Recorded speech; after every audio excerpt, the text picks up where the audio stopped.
day. Yeah. Does involvement preclude detachment?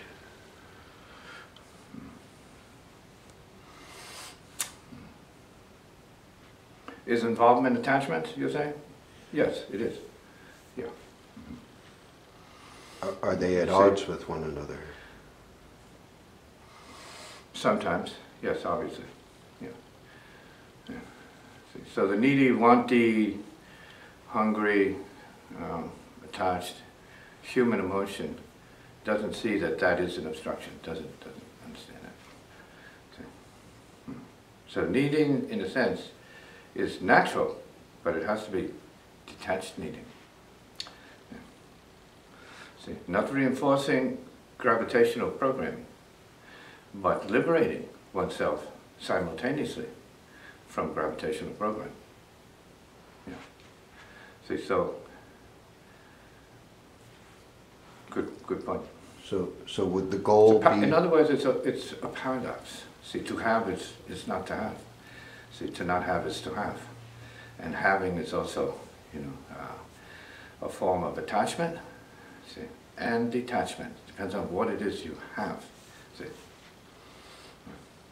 So you can be attached to the earth, but you can have detachment in the midst of it. You can be attached to family, friends, and relatives, and enemies, but there can be detachment depending on what's going on inside, not how it appears outside. So are we here to extinguish need or eliminate need? We're here to purify need. So it's purification of need and purification of attachment. See?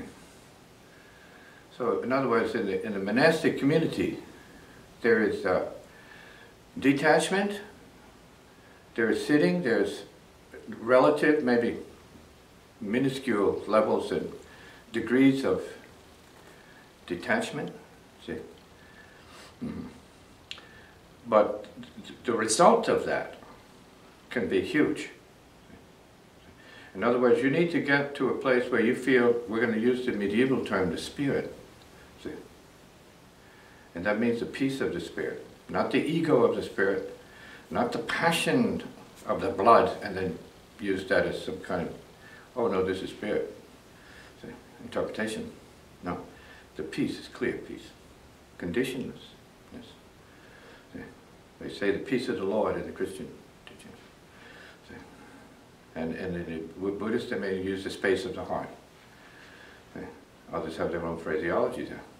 So it's a delicate balance. And we're talking about family and marriage. You can be married, but then there has to be a part of you that's not married, so you're not owned by the whole ritual and contract and the assumptions and the gravity and the self-building and the importance, all the egotism that comes with it. You need to balance that particular kind of situation, or you can call it a certain kind of balance. Yes, opposition. You need to remove the oppositional side of that by going deeper. Mm-hmm. So it's a paradox, yes. But it is doable because we are not attachment or detachment. So we have to get to that level of understanding. In the pure spirit condition, there is no attachment. There's just a pure spirit light. We are that already, but we don't stop our materialism and preoccupation with distraction enough and go deeply enough to understand that as a fact, not just a theory, not a possibility, not just a heaven, in the sky. Yeah. It goes to our core being.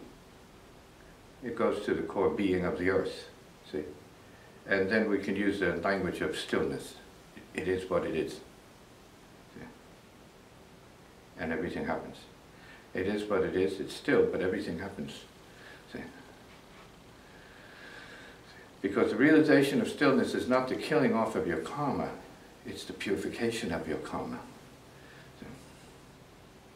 So as long as it's a purification of the karma and you have a companion, let's say, who is in line with that, then there's a possibility of progress. But that's going to be hard to do if you don't have a sense of emptiness or spirituality, pure spirituality means emptiness. And we mean the emptiness which is not negative, it is radiant emptiness. That's language I would prefer to use. Come in. So, in going deeper, are we moving away from relationship? No, you're going deeper into relationships. You're going deeper into the heart, see?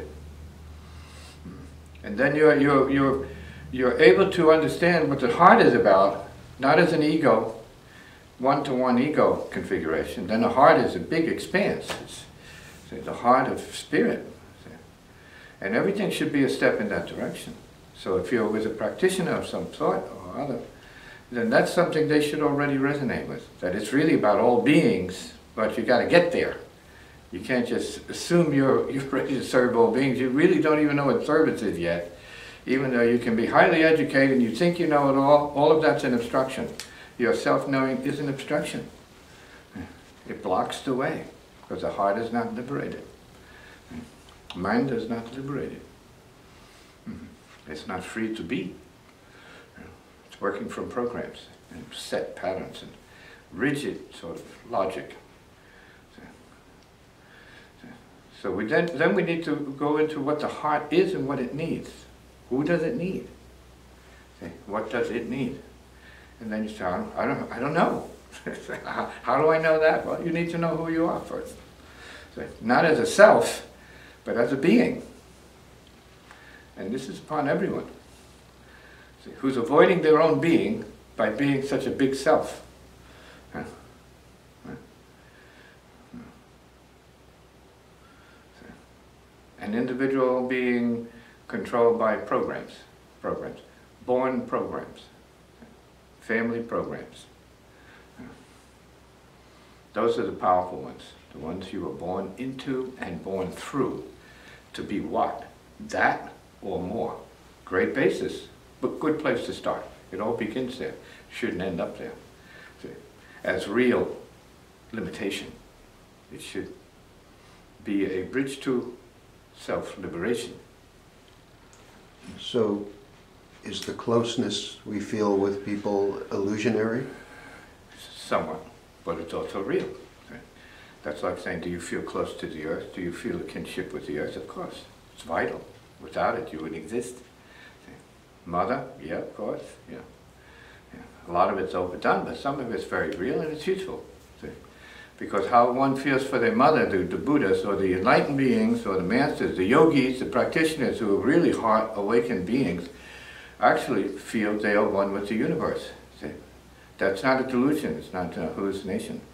See? We're breathing the universe all the time, so there's something that's fundamentally native in this viewpoint. We are the universe, the heart is the universe. Everything else we do before we realize that is just self-building and self-suffering. No question about it.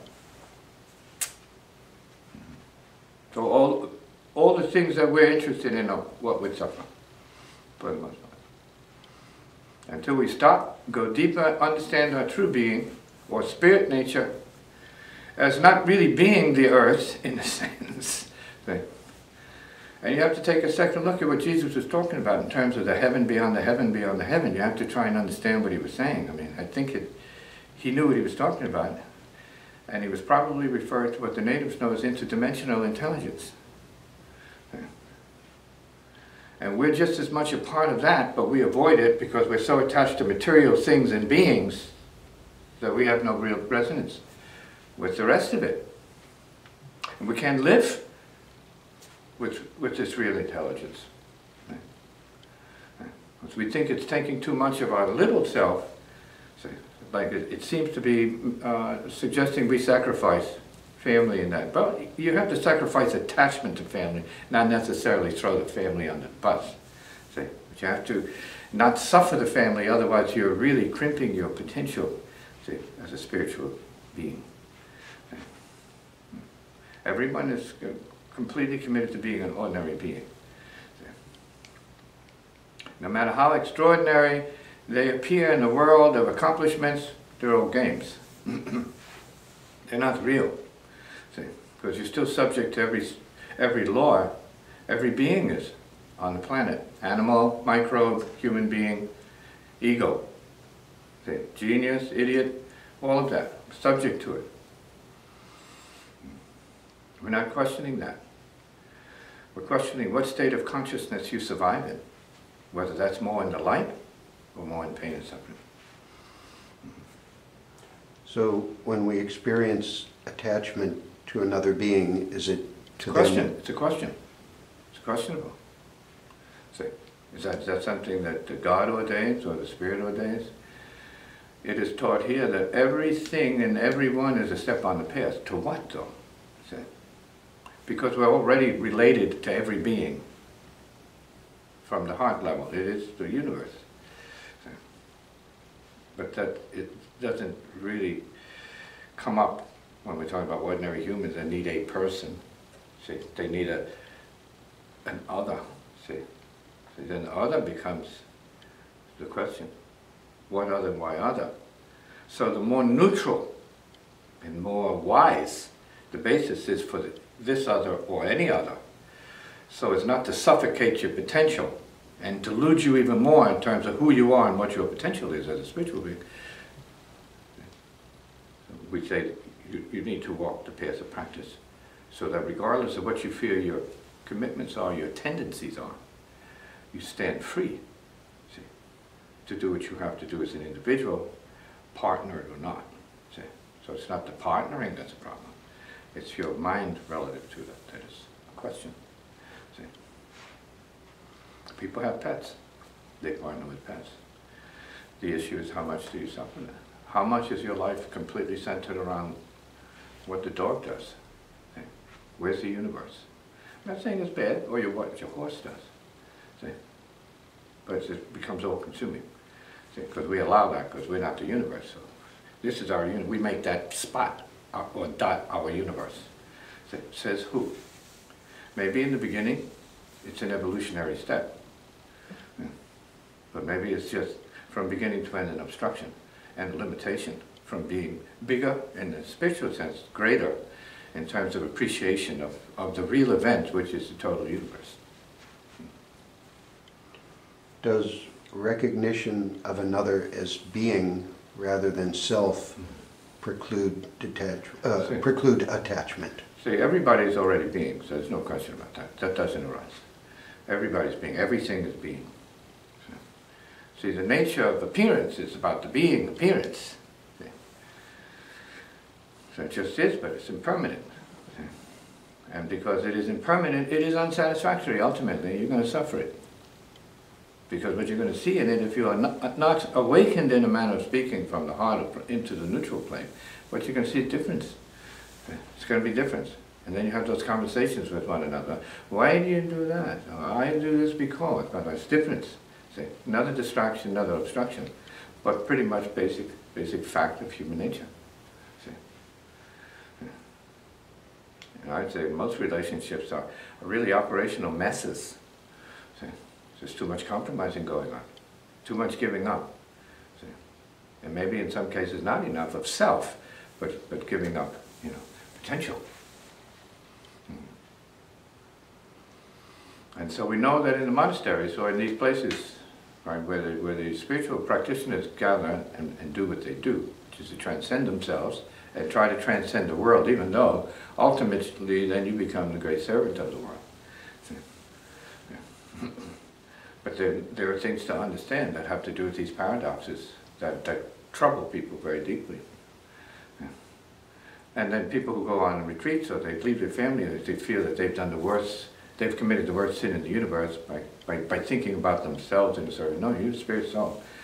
You don't really belong to anybody. But it seems like you have to die before you realize that. See, that you are part of the fabric of the light of spirit, which is universal. See, it's not personal, it's impersonal. You have a long walk to go. See, forward, if you're going forward, to get to the impersonal understanding of what it is. So then you love everybody equally. You don't love anybody more, but you can have people who are in resonance with you and who become partners or friends or relatives, and you relate to them. You love them. Yeah. That means you appreciate them. All beings, to a certain degree. And especially those who have that resonance with you. But then that becomes a trap. Because you can't distinguish one from the other. But then that's your universe, that's it. Forget about the universe. It's just the other. Self-other, the reinforcement. So, basic unenlightenment, self-division. Yourself is the other is yourself. So, problem. Bondage. Not that it's bad, it's something to walk through. It's a step on the path. We have to see it as that. So that ultimately you're married to everybody. You're not married just to one person unless, again, the resonance determines that. Function determines that. And it can. But your mind can't be limited to that because the spirit is not that. Enlightenment is not that, yet it's capable of any configuration imaginable because it's already everything. So any configuration your mind throws up, it's already that. It's already beyond that too at the same time. Come in. So in spiritual practice, do we progress from a self-other view to a being-to-being view? Well, it's just being. It's not being to being. It's the same thing, self-other. So it's just being there. No other. Being no one, no other.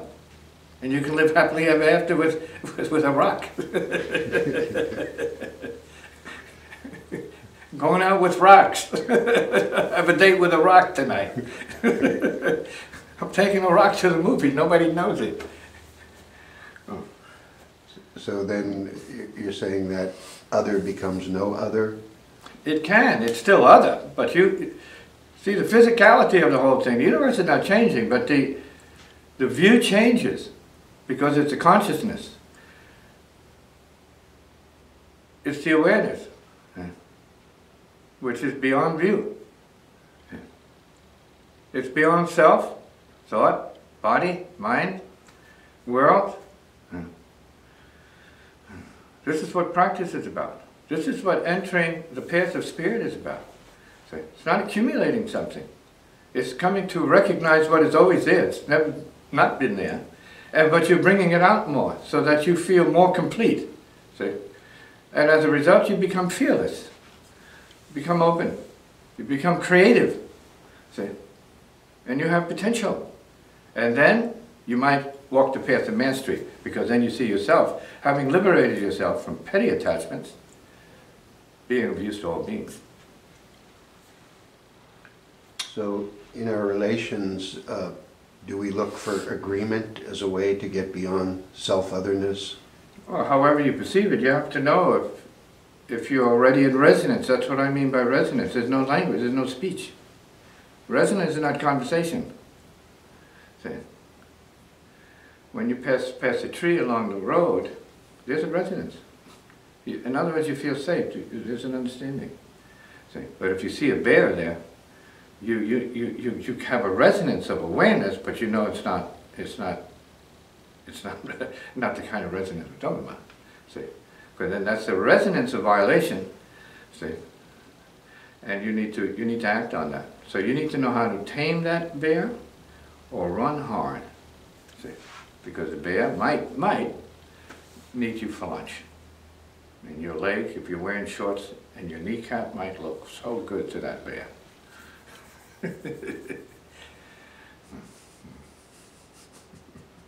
And it's in relationship to you, because when it sees you, you're the other. You're the other lunch. You're the next lunch. And it's going to, avail itself. It's going to munch.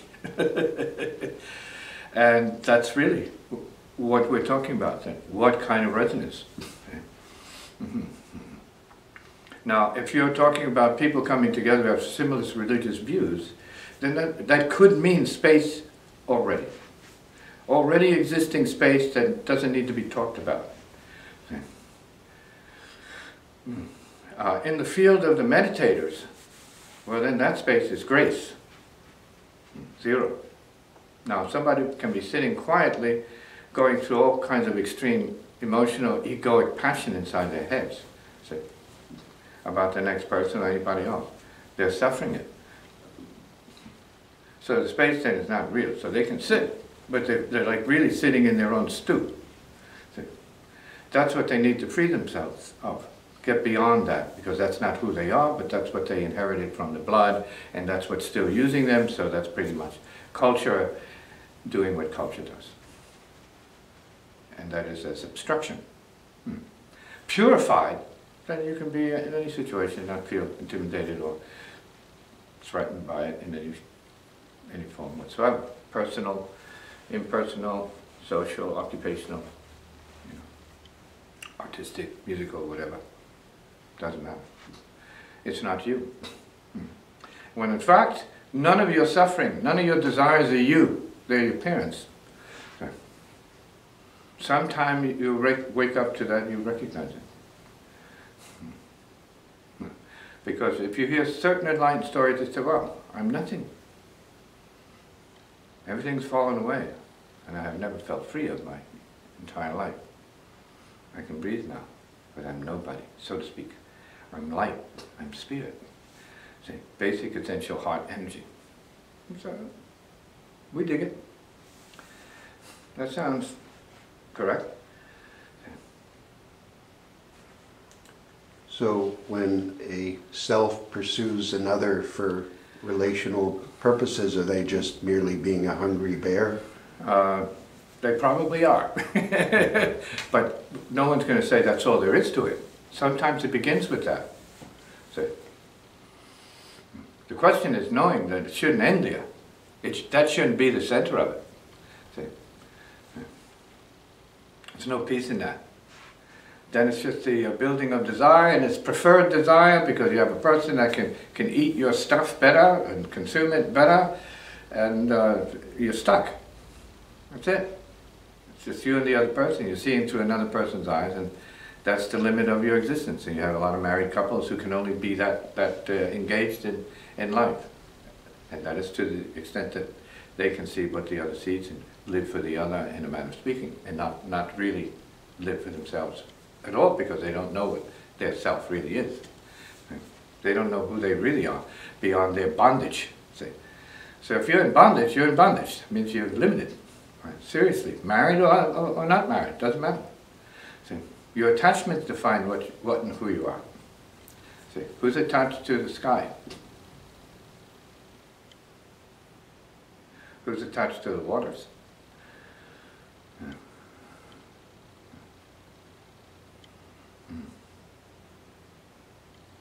Who's attached to true earth, not what we see on the surface, see? But the mother of the earth. Who's attached to the father of the mother of the earth? Who sees that, who understands that? So realization is important, see? More than company. So if you have realization, company is irrelevant. But if you have the realization, you're operating from a different level, and that's ultimately of service to all beings. Not that you have to like them, but you have a sense of knowing that it's way, way far and above ordinary people who are reacting to what people look like, reacting to what people feel like, reacting to what people are saying and doing. And then acting like they know it. Because they react, then that's what that person is, and that's what's going on. That's just emotion. That's dark emotion. It's just one color. It's one level. Powerful. Rules a lot of humans. Religious emotion, political emotion, artistic emotion, occupational emotion, emotion rules, sexual emotion.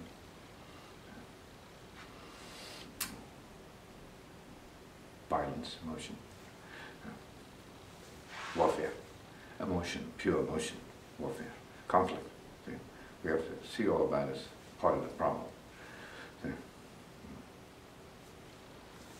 Is detachment something that can be reduced gradually or through steps? Sitting and assuming some kind of let's say resonance with what the neutral consciousness is, or seeing spirit or life force, whatever you want to call it, as neutral. See? So moving from your passionate, sort of extreme state, see, emotional state, to a neutral state, peace, clear space, spiritual space, pure space. That's the best place to work from regarding anything and everything. I mean, we go to sleep. I keep saying this to the people. You go to sleep into unconscious, or maybe superconsciousness. Without it, you're dying. You can't exist. See, that means we're going back to source. Well, we're only going back to source if we talk about what I'm talking about. So it's like living in source, and then being true to what our obligations or particular karmas or conditions are. Or associations. Family. You can be in the service of family, but not separate. But that's already set up. That's your matrix. It's your original matrix. Your ground for existence. The bloodline, starting point, not end point. Do the agreements made by way of attachment survive the process of detachment? That's up to your attachment. That's your attachment.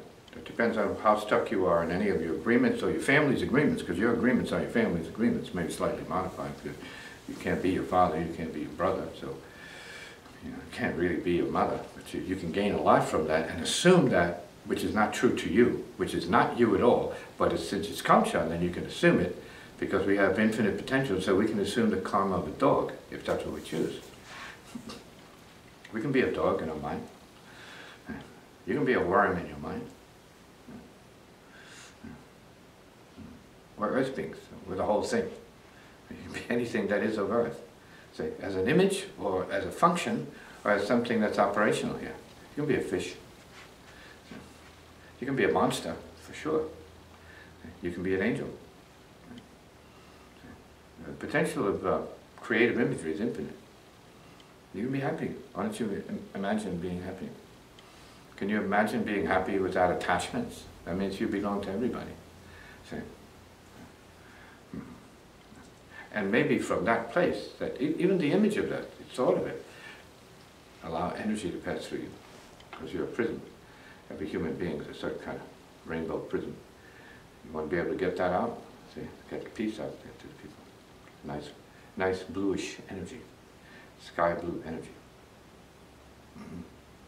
Going up higher to the indigo energy, darker blue energy, deeper consciousness.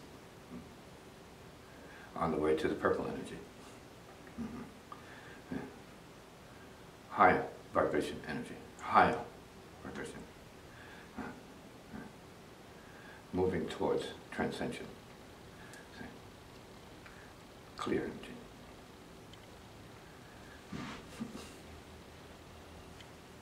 Whereas ordinary relationships are red-orange, or down here, lower chakra energy, and feeling good energy.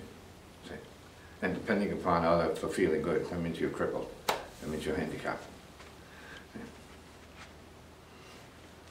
So what are the implications of, let's say, unequal levels of attachment and detachment within a couple?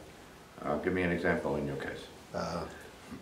One person is making spiritual progress and cultivating a sense of detachment while the other is staying in a more or less... And you have a problem. Yeah, you have a problem. You have an imbalance. I mean, the imbalance is there. The fact that you're just two, there's an imbalance. That is that you have a configuration that's working towards balance. See, compromise. See, finding compromises that work for you. For what purpose? You certainly don't want to be compromised in a manner of speaking. You want to live in a situation to have one or others who are in this resonance where there's no speech necessary. And no problems, no struggle necessary. See, that's what we're capable of. See, clearness, intelligence that understands, that is beyond conflict, is solutional. It's not problem. So we're talking about instant solution. That doesn't mean other people are going to get with that, but you can have instant solution. That's what practice enables you to understand the situation and be at peace with it. Let it be what it is, and keep the peace. So that you're part of the solution, not part of the conflict because you have a view that you can't give up. See, because the view owns you. Not too many are intelligent enough to see it that way, that they're owned by their views. See, they're victims. They are the effect of views. So does conventional love and desire survive the detachment process? It's a starting point. What happens? If you're practicing, then you go deeper into real desire and real love. Doesn't belong to anybody.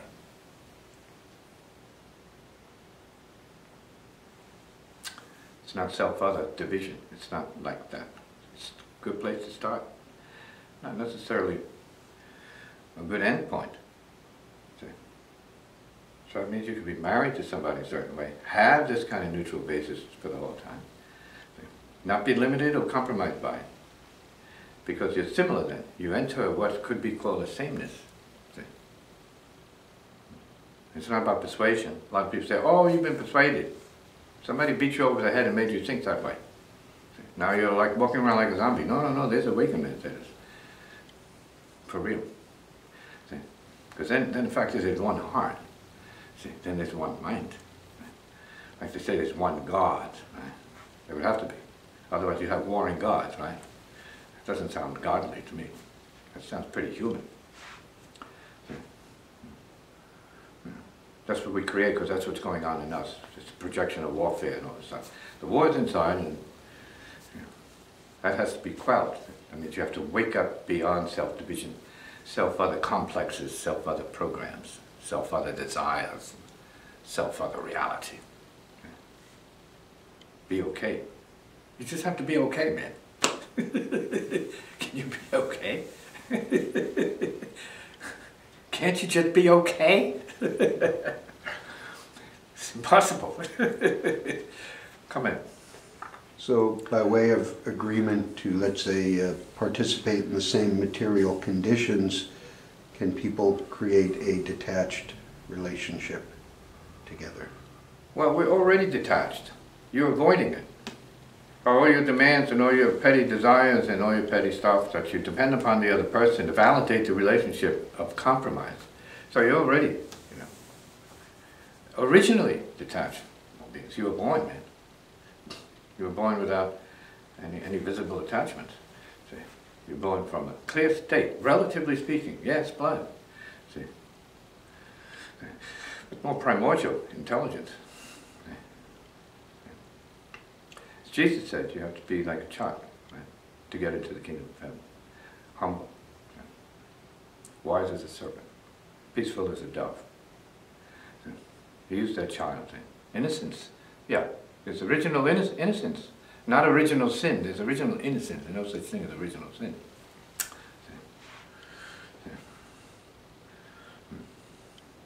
What could be called in the occult original sin is being born from past karma and carrying the seed of that karma and living it out in the negative. So that's original. I mean, it's from before. It's not original. It's not actually original.